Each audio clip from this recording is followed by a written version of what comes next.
Oke, gimana IHSG hari ini? Kalau kita lihat dari minggu lalu nggak kemana-mana ya, boring, terus juga ya bergeraknya di sini-sini doang ya. Transaksi value kita juga nggak besar juga ya, teman-teman. Kalau lihat transaksi value kita tuh kurang lebih selama 1 tahun ini di sekitar 10T sampai 15T. Sementara kalau kita lihat yang hari ini kita kurang lebih ya 7T something ya. Ini udah kejadian selama seminggu kurang lebih teman-teman ya. Tapi memang IHSG lagi minim sentimen ya. Terus kita juga masih nunggu dari The Fed ya, data ekonominya seperti apa.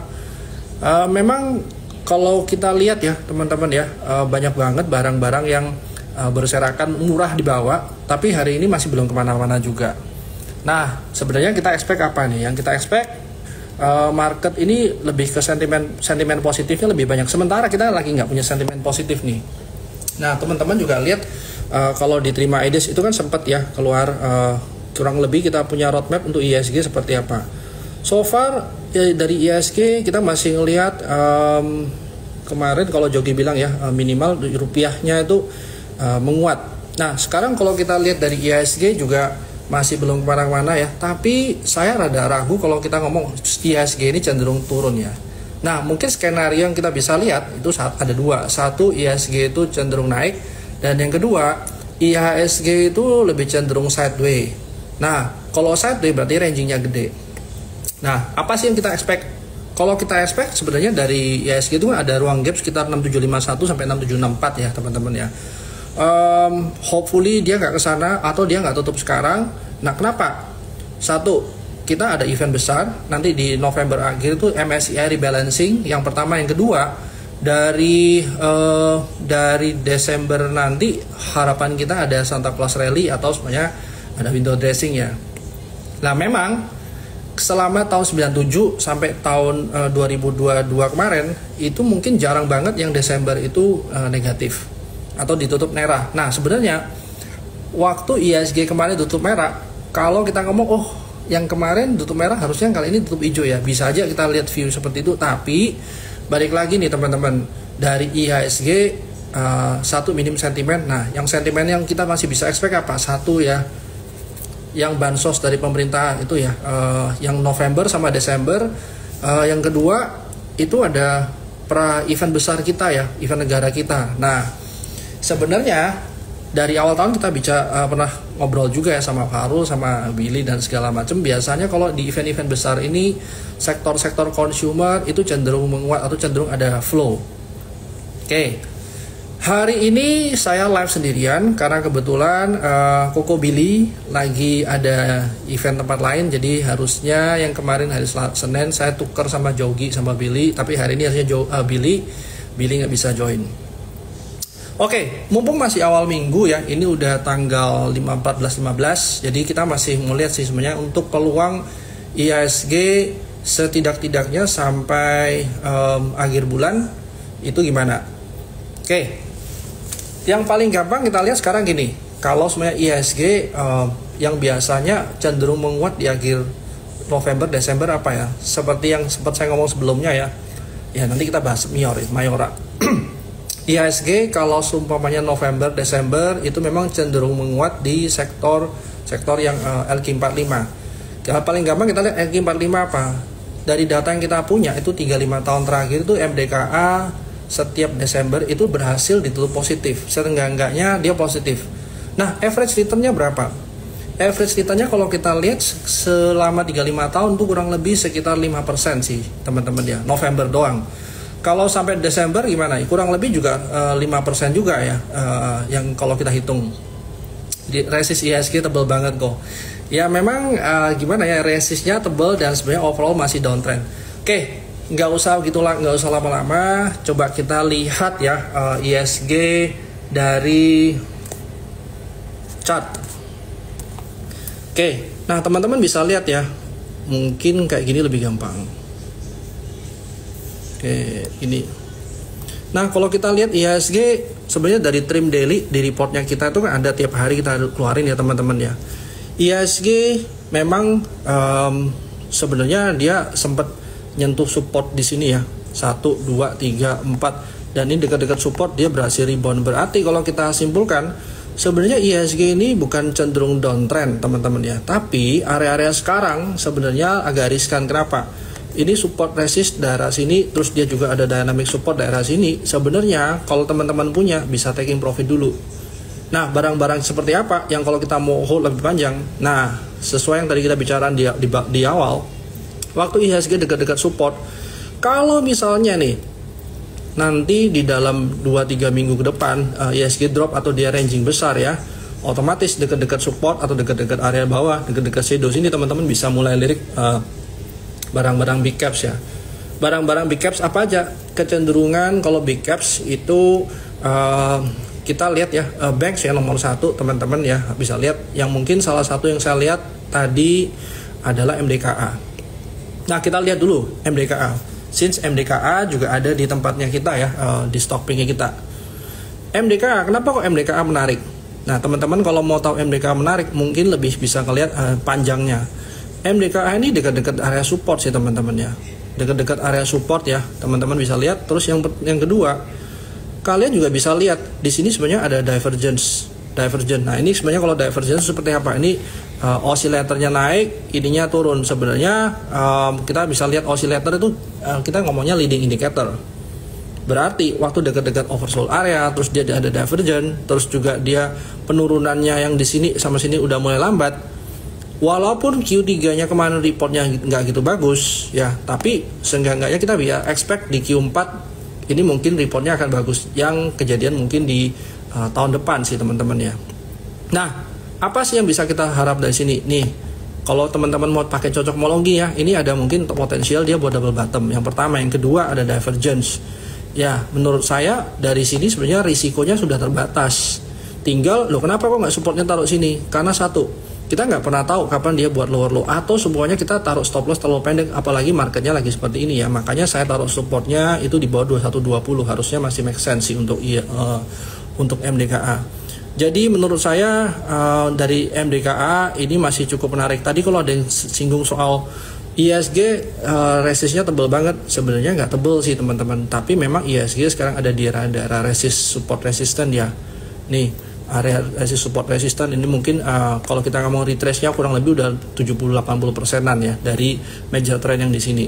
Dan udah daerah-daerah oversold kalau teman-teman mau pakai indikator oscillator. Tapi saya nggak begitu suka pakai karena takutnya bias. Nah, bagaimana dengan Mayora? Mayora itu pergerakannya masih ranging ya teman-teman ya, ranging lumayan besar untuk Mayora ya. Nah, sebenarnya kalau ranging ini paling enak kenapa? Karena kita udah tahu batas atas sama batas bawah. Seenggak-enggaknya dari Mayora walaupun dia pergerakannya nggak gitu besar ya, seenggak-enggaknya kita dapat pergerakan pastinya atau ranging pastinya. Nah, kita bisa lihat di sini support. Duh, ini support kenapa nggak taruh stop loss di sini? Karena saya prepare just in case dia pergerakannya agak liar, jadi kita taruh supportnya agak panjang. Nah, ini kalau seumpamanya kayak Mayora ya. Nah, mungkin apalagi yang menarik ya? Kalau dari sektor properti gimana? Ada yang tanya tadi kalau sektor properti sebenarnya gampang. Suku bunga tinggi, properti jadi nggak begitu menarik. Kalau suku bunga rendah, properti bukan suku bunga rendah itu jadi boost untuk emiten properti. Nah, ini kalau kita bicara properti. Nah, kira-kira sektor apa lagi yang menarik ya? Memang lagi sepi marketnya, tapi teman-teman coba kita harus cari nih. Oke, kita bicara soal Medco sama Wintermar. First, kalau kita bicara untuk oil sektor, itu kemarin view kita sebenarnya masih sama. Ini sebenarnya kan lebih ke structural, dan kita masih ngelihat kalau untuk Wintermar atau oil sektor atau oil related ini tidak seperti batu bara yang kita teman-teman keruk terus kita bisa dapat hasilnya terus kita mau ambil dan kita langsung konsumsi, nggak bisa. Nah, kenapa kok kemarin ada view baru loh, oil ini turun karena apa? Sebenarnya demandnya nggak begitu tinggi. Sebenarnya betul juga demandnya nggak begitu tinggi dari China sama US.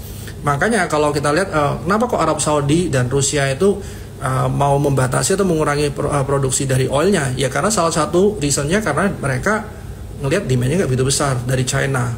Memang China juga lagi slow down ya teman-teman ya. Nah, kita juga masih lihat dari tahun lalu itu kan China recovery-nya sepertinya belum balik ya. Nah, tapi kalau untuk Medco sendiri kan dia punya aman mineral ya. Nah kalau semuanya dia punya gold naik, harusnya terapresiasi juga dari kepemilikan dia di aman mineral 20%, 23%-an ya.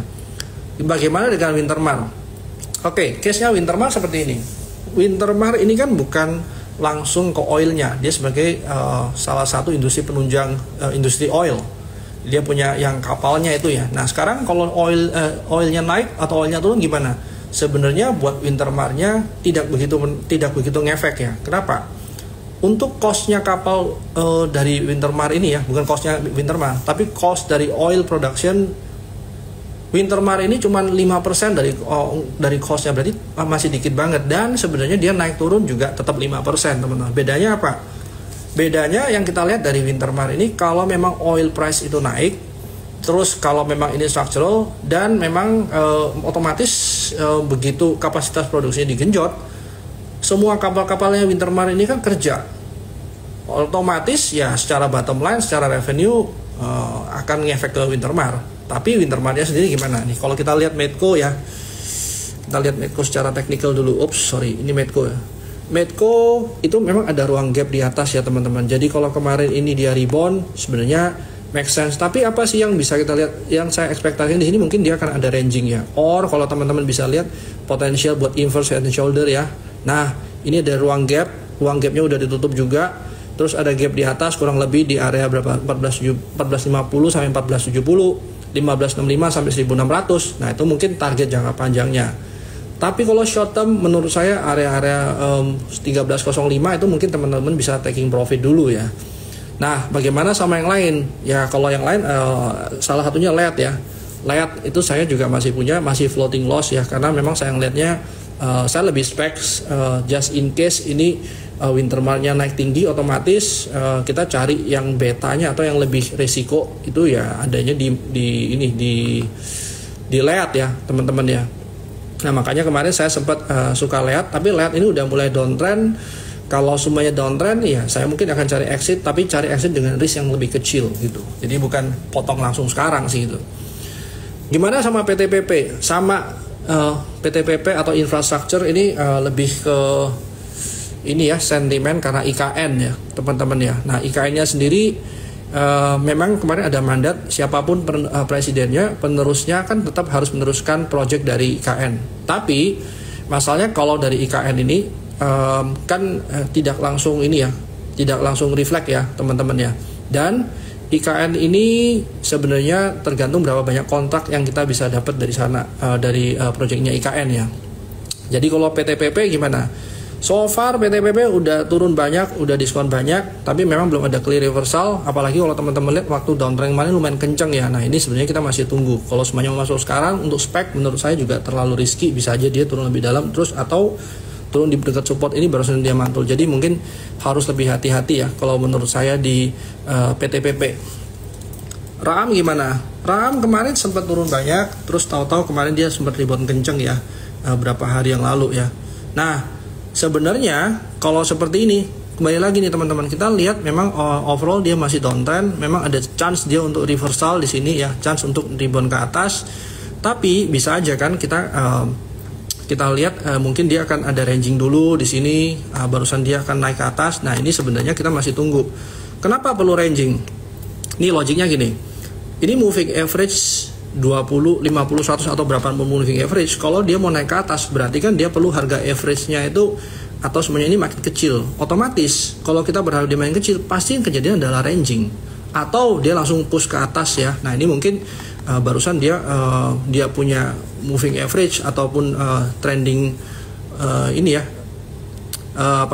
indikator trendingnya bisa jadi naik ke atas. Tapi teman-teman bisa lihat nih ya, dari pergerakan berapa 20 hari ke belakang sebenarnya dia udah menunjukkan chance dia untuk naik ya, untuk dari RAM ya.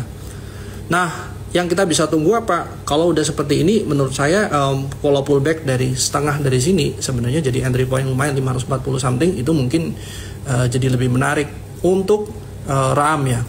Nah gimana sama Brent? Brent juga ada di kita punya stock pick ya. Nah teman-teman bisa lihat sebenarnya kemarin dari stock pick kita di area sini udah bisa taking profit sih teman-teman ya. Nah tapi gini, Brent memang di luar banyak ngomong sampai 3.000 sampai 5.000 atau sampai 6.000 atau tapi kembali lagi nih, kita respect sama technical, kita respect dari kita movementnya dia. Sebenarnya selama dia nggak buat new low, sebenarnya kita masih bisa lihat ini kita masih percaya di uptrend. Nah, tinggal di mana entry point yang menarik. Kalau sebelumnya kita lihat di 4050 kemarin 4090 itu bisa jadi entry point. Nah, ini sebenarnya kalau 4600 kalau dia pullback itu harusnya jadi cukup menarik ya. Kalau harga sekarang masuk, menurut saya nggak menarik karena kita udah mau TP malah di 5750 itu tinggal berapa persen lagi. Jadi kalau brand saya masih tunggu dulu sih kalau mau masuk ya. CPI oke ya. Kalau CPI ya inflasi tinggi ya suku bunga naik ya. Nah, kalau semuanya yang ini kalau logik dasarnya suku bunga tinggi ya pemerintah naikin rate. Tapi kalau suku bunganya tinggi dipengaruhi orang luar, otomatis ya kita terpaksa ikut luar. Kayak kemarin yang si Powell mulai naikin suku bunga atau semuanya kemarin dia punya 10 years yield obligasinya naik terus, akhirnya pemerintah kan juga ikut naikin atau adjust kita punya suku bunga ya teman-teman ke 6% ya. Nah, otomatis ya buat bank bagusnya adalah dia punya margin jadi tebal. Yang pertama, yang kedua jeleknya buat bank apa? Jadi bank ini kan jadi lebih resiko NPL-nya lebih tinggi. Itu sih. Makanya kalau kita lihat kemarin dari US bank-bank itu punya margin lumayan tebal ya karena suku bunganya tinggi, tinggi otomatis ya mereka marginnya atau semuanya profitnya jadi lebih besar. Tapi ya NPL-nya itu yang mungkin lebih perlu diperhatiin ya. SMRA sama ya, kalau view saya properti biasanya kalau properti ini kan kita lihat ya kemarin ada sentimen positif karena pemerintah keluarin yang PPN-nya murah ya, tapi itu sampai kurang lebih rumah sampai 5M ya masih bisa. Tapi teman-teman harus lihat ada berita juga tidak semua properti itu akan mengikuti kebijaksanaan dari pemerintah atau polisi dari pemerintah. Nah, ini mungkin teman-teman harus hati-hati ya. Nah, kalau kayak SMRA gimana? SMRA sebenarnya cukup respect ya dari technical dan teman-teman bisa lihat ya, ini sebenarnya juga cukup kencang reboundnya. Kalau memang mau spek di sini, menurut saya dari SMRA teman-teman bisa coba entry points di area 565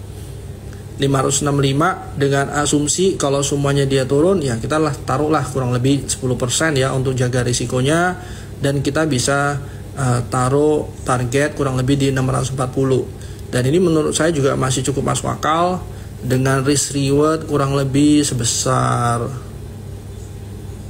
seberapa persen nih? 6% ya.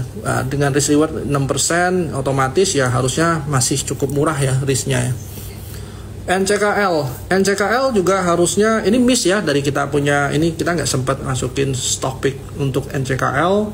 Tapi kalau kita lihat dari nikelnya kan memang masih turun terus ya teman-teman. Jadi kalau kita mau masuk ke nikel, kalau kemarin itu nikelnya wangi ya tahun lalu, tahun ini sebenarnya banyak yang lihat nikel ini kan mulai turun banyak, dan sebenarnya produksi dari mobil-mobil ini juga nggak sekencang sebelumnya. Jadi kalau memang mau lihat jangka panjang, kita masih percaya EV itu bakal tetap jalan, tapi mungkin secara share price-nya secara harga nikelnya yang harus cukup reasonable ya untuk diproduksi massal. Kalau dia terlalu mahal, otomatis ya teman-teman beli mobilnya kemahalan ya, ongkos produksi jadi mahal. Apalagi sekarang kan kita bicara dari energi, ini jadi problem yang masih ada sampai sekarang kan. Walaupun memang sekarang harga energi udah lebih murah sih. Oke, HMSP dan gudang garam bot menurut saya cukup menarik ya teman-teman ya. Kalau HMSP kemarin itu kita bisa lihat dari bawah sini itu udah ada kayak perlambatan ya, dia punya movement, dan ternyata dia mulai ke atas ya, udah mulai reversal. Nah, masalahnya apa nih? Kalau masuk sekarang telat nggak? Kalau kemarin masuk di sini mungkin teman-teman udah berprofit, mungkin udah taking profit 10% ya. Yang pertama, yang kedua, ingat ya, event besar yang kita bicarain sebelumnya ya, setiap tahun-tahun seperti ini itu biasanya sektor rokok itu dapat benefit. Nah, harusnya dari HMSP or gudang garam itu juga both menarik. Nah, menurut saya gudang garam mungkin belum rebound terlalu banyak ya. Nah, tinggal berapa sih taking profit yang teman-teman mau? Menurut saya kalau semuanya dari gudang garam itu 24075, mungkin kita bisa mulai taking profit sih.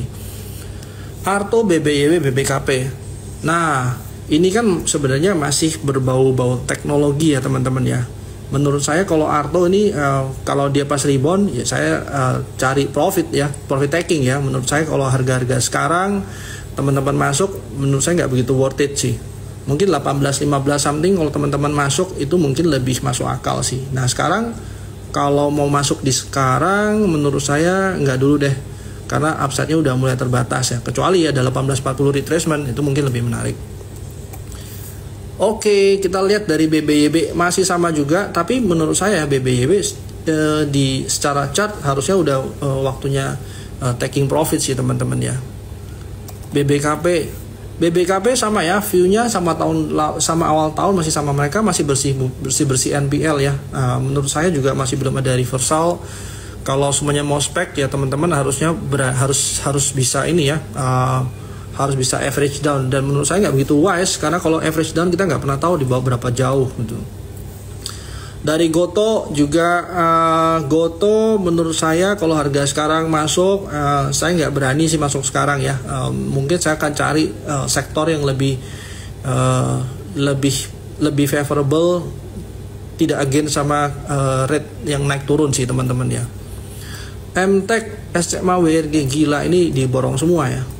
MTech dari MTech kemarin sempat menarik, cuman kalau sekarang menurut saya masih wait and see dulu ya teman-teman ya kalau untuk MTech, karena overall juga masih downtrend ya. Dari SMA boleh nggak sih sebenarnya kita kalau trading yang lagi downtrend?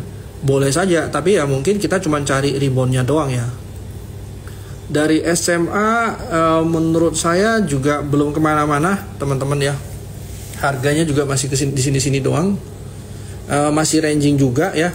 Ini mungkin kalau teman-teman yang suka ranging sebenarnya ini menarik karena apa? Karena kita langsung tahu nih support resistennya itu udah kelihatan di awal. Nah kalau semuanya kita ngomong entry point berapa, ya teman-teman kalau mau entry harga sekarang, betting nanti ada event besarnya itu kita bisa numpang dari pendapatan iklan ya bisa aja. Tapi mungkin saya lebih ngelihatnya ini karena ranging sih, jadi kurang lebih 11% upside ya, 10-11% ya, 10%. Nah ini barusan kita jaga risknya di 5%, harusnya juga masih oke sih menurut saya ya dari SMA.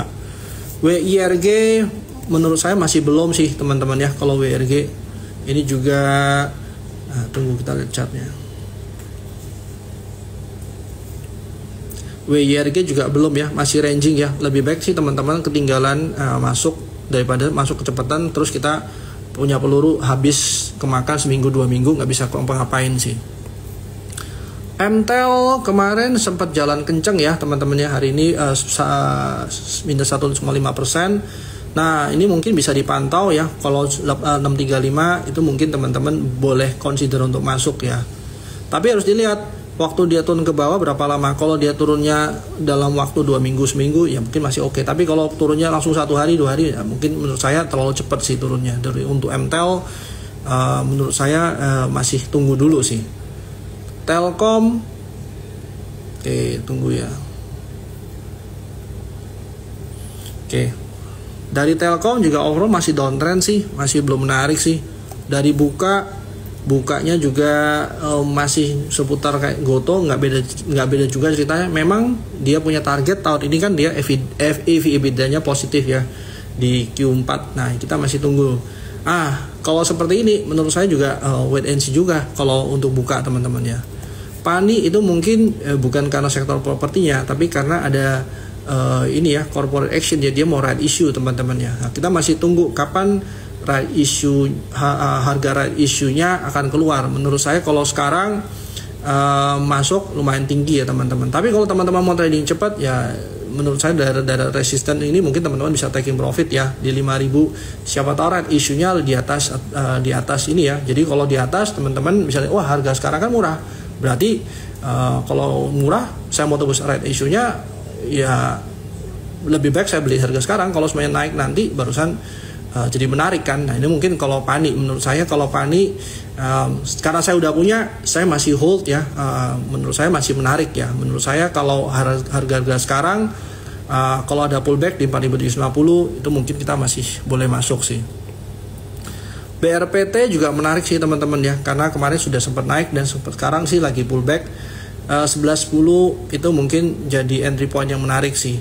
Hopefully target terdekatnya di 13.10, kurang lebih sekitar 18% ya upside ya. BRPT sama PGO. PGO kebetulan juga ada di terima stock pick. PGO sendiri kurang lebih area-area sekarang kita masih ngelihat itu bisa jadi entry area menarik ya, dengan upside kurang lebih 18%. Nah, kenapa di sini kurang lebih ya, teman-teman kalau lihat ya, ini kan dia cenderung turun walaupun major trendnya belum break, dan dia sebenarnya masih ada chance ranging di sini. Dan menurut saya 14.45 itu mungkin chance dia buat ranging di sana masih bisa. Cleo, kalau Cleo, wait sebentar ya. Cleo juga masih ranging ya teman-teman ya. Ini juga teman-teman harus lihat turnovernya kalau mau masuk di Cleo. Saya pribadi nggak begitu suka sih ya kalau untuk Cleo.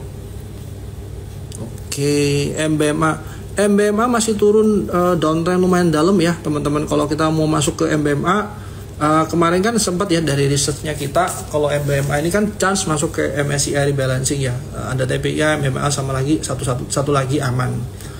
Nah, kalau menurut saya MBMA ini kalau mau masuk untuk kejar MSCI mungkin oke, tapi teman-teman harus lihat minor trendnya. Tapi kalau saya kurang begitu suka sama barang-barang yang downtrend sih. Oke, dari Doit gimana? Doit ya perlu teman-teman lihat ya. Memang coal ini lagi nggak menarik ya. Kebanyakan dari coal itu turun, dan sekarang kalau teman-teman lihat ya dari Doit, dia memang ada chance untuk rebound. Dan kalau semua teman-teman masuk ke sini, menurut saya wait and see dulu sih teman-teman kalau untuk Doit. BRPT tadi sempat kita bahas sudah. Oke, tunggu ya. Wah, ini udah lumayan tinggi ya. Kalau mau masuk sekarang sih menurut saya rada riskan. Jadi menurut saya tunggu dulu deh kalau untuk ini. Inflasi Amerika menurun, sektor tech sama properti menarik. Sebenarnya setiap kali inflasinya turun, sektor technya ada angin segar memangnya. Tapi kan kembali lagi dari The Fed ini, dia sering berubah keputusan ya teman-teman ya. Sering bukan berubah keputusan. Si Powell-nya sebentar seperti hawkish, sebentar seperti dovish. Jadi menurut saya karena karena ketidakpastian yang masih ada, marketnya jadi lebih volatile. Dan kalau kita masuk di market volatile, itu tradingnya harusnya jadi lebih pendek. Kalau semuanya mau long term gini, menurut saya lebih riskan sih. Dari Kin ini juga secara sektor kan sebenarnya tidak semenarik sebelumnya.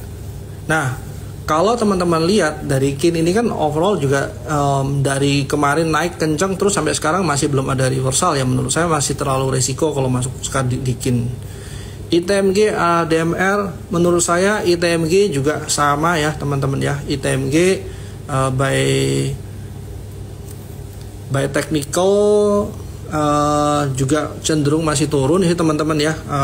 Mungkin saya nggak akan berani spek di sini dulu. Mungkin lebih menarik ADMR-nya. Karena dari ADMR-nya teman-teman masih bisa lihat ya, ada chance dia buat ranging ya. Harusnya harga-harga 11.45 ini jadi entry point yang menarik sih. Kalau teman-teman masuk ya kurang lebih ya kita jangan target terlalu jauh sih, mungkin 12.90 itu bisa jadi taking profit area. Maha. Nah, kalau dari Maha itu mungkin saya lebih prefer ya di 208, 212 itu teman-teman bisa coba end to entry sih. Kenapa? Karena kalau teman-teman lihat kemarin setelah turun yang ini memang turunnya lumayan lama ya teman-teman ya. Tapi waktu dia recovery naik ke atas itu lumayan cepat ya. Nah, sekarang kita bisa lihat ini secondary trendnya masih downtrend, tapi dari minor trendnya ini teman-teman bisa lihat ya ada chance untuk reversal. Otomatis setiap pullback itu mungkin jadi entry point yang menarik. Nah, saya sih rekomendasinya 208, 212 itu teman-teman bisa mulai coba untuk masuk sih dari Maha. Kayu itu memang masih uptrend. Yang perlu teman-teman lihat dari kayu ini berapa dia punya turnover. Ya, jangan sampai teman-teman masuk terus nggak bisa keluar. Nah, ini masih uptrend, menurut saya 525 itu mungkin bisa taking profit ya dari kayu.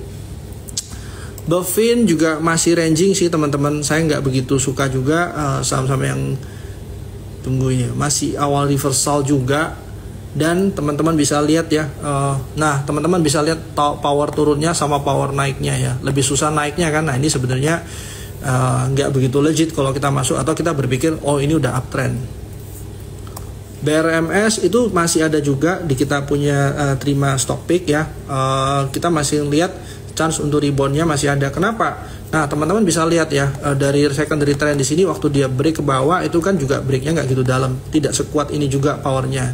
Nah seperti ini sebenarnya kita bisa lihat chance dia divergence, terus chance dia untuk reversal dengan entry point sekarang sebenarnya masih menarik. Kenapa? Satu, divergent. Yang kedua, secara fundamental teman-teman bisa lihat ya dari BRMS ini memang kan kapasitas produksinya kan lebih tinggi daripada tahun lalu teman-teman ya. Harusnya teman-teman bisa lihat area-area sekarang itu risikonya cuma kurang lebih 8%. Harusnya menurut saya masih cukup menarik ya BRMS. INKP kemarin udah naik duluan ya teman-teman ya. Terus juga dia turunnya juga lumayan dalam ya, kertas-kertas segala macam ya. Nah ini sih saya nggak berani ya kalau mau masuk sekarang. Menurut saya masih belum menarik sih buat INKP atau Tekim. Wismilak ini udah naik dari awal tahun ya. Kalau menurut saya sih ini udah chance seperti ini udah mulai lambat ya. Apalagi kalau kita lihat gudang garam HMSP-nya biasanya berkebalikan ya sama Wismilak ya. Kenapa? Karena Wismilak kan diuntungkan karena dia punya tier ya. Nah kalau Wismilaknya udah naik tinggi ya, dia udah jalan kencang. Nah teman-teman mungkin harus mikir kapan nih orang-orang taking profit. Sementara HMSP sama gudang garamnya belum gerak. Nah apalagi kalau ada event besar, otomatis market cap yang market shares yang lebih besar itu mungkin akan dapat benefit dari gara-gara event besar ya. Nah ini mungkin teman-teman bisa mungkin pikirin atau consider dari perspektif seperti itu. Nah dari Toba kemarin memang ada news ya. Menurut saya juga overall juga masih downtrend. Kebanyakan dari teman-teman lihat ya ini emiten ini lebih banyak wait and see, lebih banyak overall dia masih downtrend. Jadi menurut saya ya wajar ya karena memang Oktober November ini cenderung di bottom. TPIA menurut saya TPIA juga memang TPIA salah satu emiten yang bisa masuk ke ini ya MSCI rebalancing ya menurut research analisis dari kita punya Trimegah Research ya. Nah kalau menurut saya untuk harga sekarang ya saya udah nggak berani masuk sih teman-teman ya, kecuali dia pas pullback agak dalam ya 2800-2740. Nah itu mungkin lebih menarik kalau saya. Ace Hardware kemarin kita harapannya dia masih naik ya teman-teman ya. Nah yang menjadi resisten saya sekarang nih dia yang terakhir kenaikannya nggak sekencang ini ya, cenderung dia mulai stuck ya. Nah ini walaupun memang dari overall trennya masih cenderung naik. Nah menurut saya kalau untuk masuk segini dan teman-teman belum punya ya better considernya gini. Sebelumnya gue mau masuknya harga 805 100 juta. Tapi kalau harga sekarang ya karena dia nggak kuat naik, mungkin saya cuma masuk cuma 50 juta atau setengah dari lot size yang awalnya saya plan. Nah mungkin kalau Ace Hardware menurut saya seperti itu. Dewa saya masih suka dari Dewa. Menurut saya kalau Dewa ini bentar ya, technicalnya menurut saya 71 sampai 67, 69, 71 itu jadi entry point. Dan menurut saya juga harusnya pergerakannya bisa teman-teman lihat ya, dia ranging ya teman-teman ya. Harusnya harga-harga sekarang masuk ya 69, 71 itu mungkin juga masih menarik sih. Nah kenapa saya masih yakin sama Dewa? Satu, waktu kemarin dia turun ya, volumenya cukup besar, tapi kan dia tinggalin shadow lumayan besar. Nah ini sebenarnya buat shadow ini buyer atau seller. Nah jadi ini volumenya volume buyer atau volume seller. Nah sebenarnya kita lihatnya dari volume ini kita kayak effort ya teman-teman ya. Nah resultnya ternyata dia buat shadow. Nah makanya kita kalau secara teknikal lihatnya, oke, ini buyernya masih kuat. Nah menurut saya 69, 71, 67 itu masih good entry price ya. Dan kita masih lihat ya dari moving average juga masih lebar dan dia juga masih cukup terjaga. Dan saya rasa sih kalau harga 71 masih good entry price. Oke, MDKA tadi udah dibahas di awal. Raja saya masih suka ya, teman-teman ya. Menurut saya Raja salah satu. Raja ini sebenarnya kita sempat masukin stock pick juga, harusnya udah taking profit. Nah, yang saya lihat dari Raja, mungkin kalau dia di 95 980 itu juga masih bisa dikonsider untuk entry price, since dia punya risk cuma 8% ya dari harga 950 sampai 980, itu juga boleh. Temas.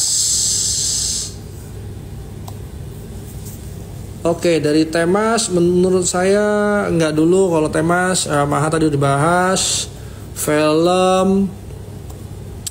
Oke, kalau film ini juga luar biasa ya pergerakannya dia ya. Karena kemarin dia sempat turun, terus sempat naik juga cukup kencang. Ini hampir kayak V-shape juga ya teman-teman ya.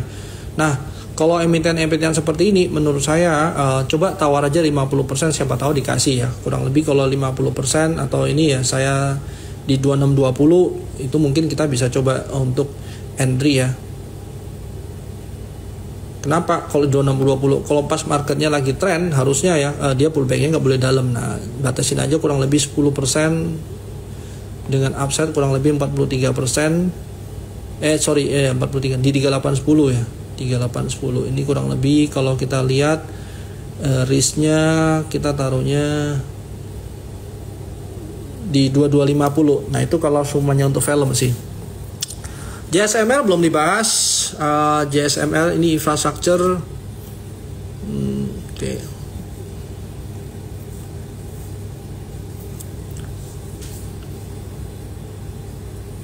Oke, JSML juga menurut saya harusnya udah mulai taking profit ya.